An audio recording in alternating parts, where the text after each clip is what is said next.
For the last several decades, Portland, Oregon has been an urban success story. While other cities saw their downtown economy and infrastructure weaken and age, Portlanders invested in their future through planning, smart investment, and a passion for seeing their city succeed.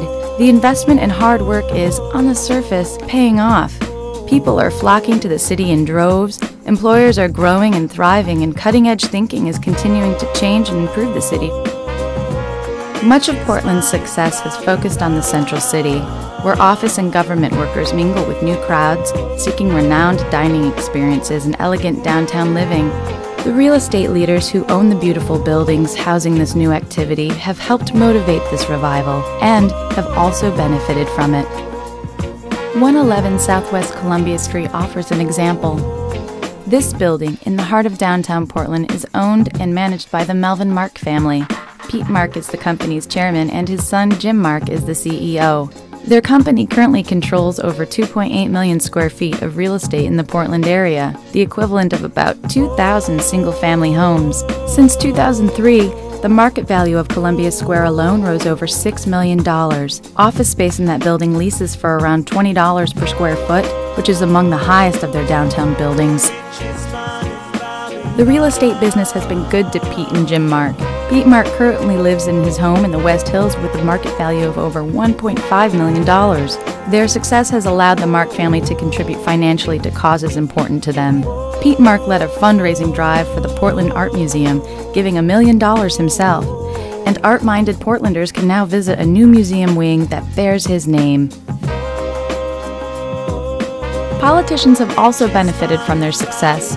In the 2004 and 2006 election cycles, Pete and Jim Mark and their companies gave over $27,000 to Republican candidates and their party, including generous contributions to George W. Bush, Rick Santorum, Conrad Burns, Gordon Smith, and more. The Melvin Mark family is wealthy, influential, and they live well. But there is more than one story in this building, which bears telling as well. Juanita works in the Columbia Square building just like Jim and Pete Mark. She does not own the building, she cleans it, as a janitor employed by ServiceMaster. Juanita came to this country from Guatemala in 1987 to flee the constant violence and civil war that had long torn her country apart. Juanita came with just her daughter. El ejército mataron mucha gente, inocentes, niños, mujeres, hombres. Se fue mi esposo y para hasta esta fecha ya no volvió. The journey and living in a new country was almost as difficult as the life she left behind, but she persevered and was so proud the day she got her permanent residency to stay in her new country. To support herself and her daughter, Juanita works hard, as her job cleaning the Melvin Mark flagship building pays only about $28 a day. She has to work a second job. She needs full-time work in the building, but they won't give it to her. She also needs health care, but they won't let her have that either. In fact, Juanita does not have any health care for herself. She just has to hope she doesn't get sick.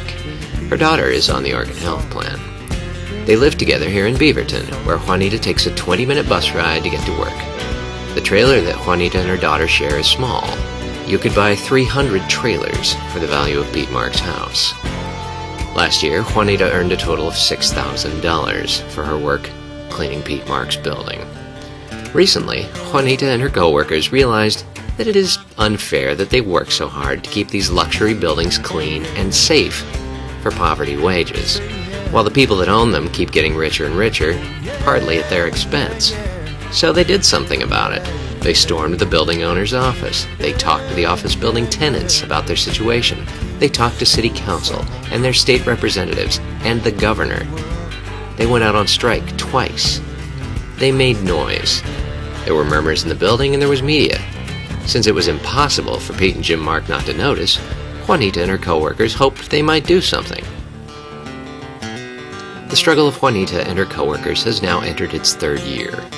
The real estate barons that own her building have the influence and wealth to make a few small changes within their business operation that will bring enormous and profound life changes for Juanita. Consider, the money the Mark family gave George W. Bush would easily cover a raise for all of Columbia Square's janitors for years. With the money spent on his art museum's namesake, janitors and their families could have health care for years and years to come. and maybe even afford to visit the museum. The money Pete Mark gave Rick Santorum is close to the cost for the modest pension of a union janitor. In one beautiful building in our beautiful city, there are two very different realities. realities.